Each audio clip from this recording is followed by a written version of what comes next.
दीजिएगा और दर्शकों को लाभ भी होगा उससे। सुंदरकांड पढ़ना इस दौर में सबसे ज़्यादा लाभदायक होता है क्या, हनुमान जी की प्रसन्नता के लिए, क्योंकि आपका संवाद होता है? सबसे पहले तो हमें अपने पास से ना इस शब्द को हटा देना चाहिए कि इससे लाभ होता है, क्योंकि सारी बाधा यही शब्द। लाभ मैं उस संदर्भ में नहीं कह रहा मैं हूँ, समझ रहा हूँ। लाभ मेरा है कि अगर मान लो आध्यात्मिक चेतना आ गई तो भौतिकता तो अलग विषय है। सुंदरकांड इसलिए देखिए, मैं समझ रहा हूँ, आपका सारा भाव समझ गया। बहुत सारी औषधियाँ होती हैं, कौन सी औषधि किस रोग के लिए देनी है, हाँ, ये महत्वपूर्ण है। जो सुंदरकांड है, अब सुंदरकांड की ये व्याख्या मैंने अनेक उन पति पत्नियों को भेजी जो लगभग एक दूसरे से तलाक लेने के लिए तैयार थे, पेपर्स तैयार हो गए जी। जब उन्होंने उस सुंदरकांड की व्याख्या को सुना तो उनके आंसू रुकने का नाम नहीं ले रहे थे। मतलब एक पति अपनी पत्नी से कितना, मैं कहता हूँ संसार का जो सबसे बड़ा प्रेमी अगर खोजना हो ना, लवर, सबसे बड़ा प्रेमी, तो वो श्री राम है।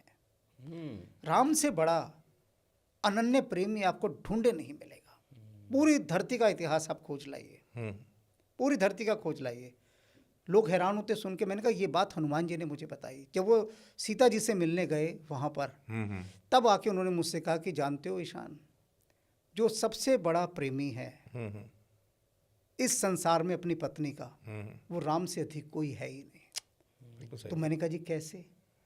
कहते अपनी उस पत्नी को पाने के लिए वे प्रयत्न कर रहे हैं जिसे राक्षस उठा कर ले गया।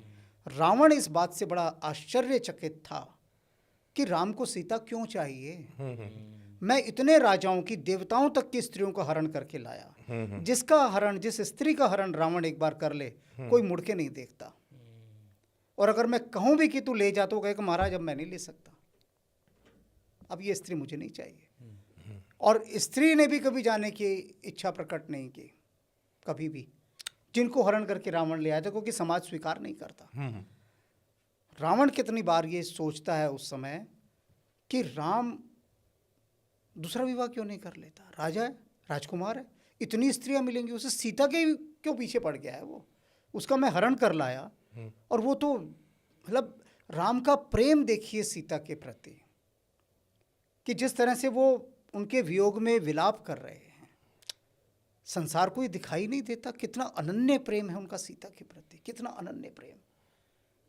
तो जब अशोक वाटिका में सीता जी कहती हैं कि मेरे ये दुख सारे बताना कि मैं राम के लिए कितना यहाँ पर व्याकुलता से हूँ, कि मैं राम को कितना स्मरण करती हूँ, तो हनुमान कहते हैं कि माते, अगर मैं आपको राम का दुख बताऊंगा ना तो आपको अपना दुख बहुत छोटा लगेगा, कि आपसे कहीं अधिक राम आपको प्रेम करते हैं।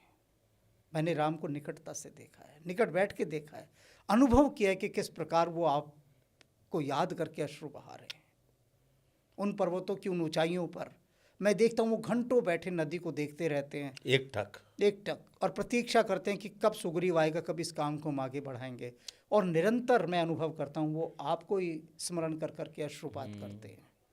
तो वो जो पति पत्नी का प्रेम है, राम क्या दिखा रहे हैं कि इस छोटे से जीवन में हजारों रोग शोक बीमारियां तुमको परमात्मा ने दी है, तुमको एक दाम्पत्य जीवन दिया इतना सुंदर, उसमें भी तुम सुख से नहीं रह सकते।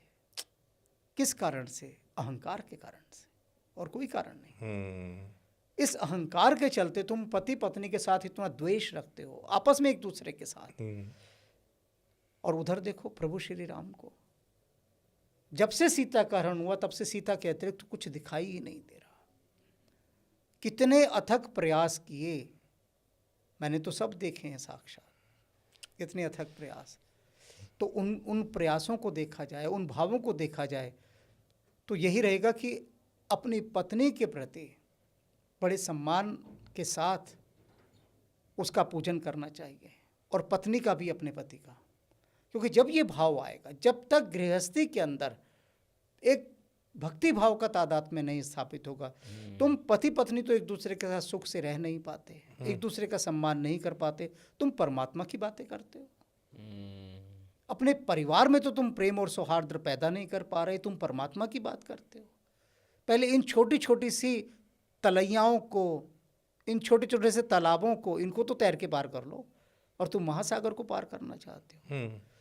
वो असंभव है, वो असंभव है। नहीं, चूंकि सुंदरकांड का ही चल रहा था, सुंदरकांड का बिल्कुल यही आपने अच्छा उदाहरण दिया कि सुंदरकांड हमें क्या एक सीख दे रहा है, क्योंकि कलेश है, हाँ। लोग उसी के लिए कहते हैं कि भैया संकट के लिए सुंदरकांड पढ़ लीजिए, लेकिन हमने चूंकि एक वास्तव में सुंदरकांड अगर औषधि है तो ये प्रत्येक पति पत्नी को, या उनका जिनका विवाह होने जा रहा है, उन सबको अनिवार्य रूपेण इसका पाठ करना चाहिए, पढ़ना चाहिए, अर्थ के साथ समझना चाहिए। सुंदरकांड से तब ये पता लगेगा कि वास्तव में वियोग होता क्या है।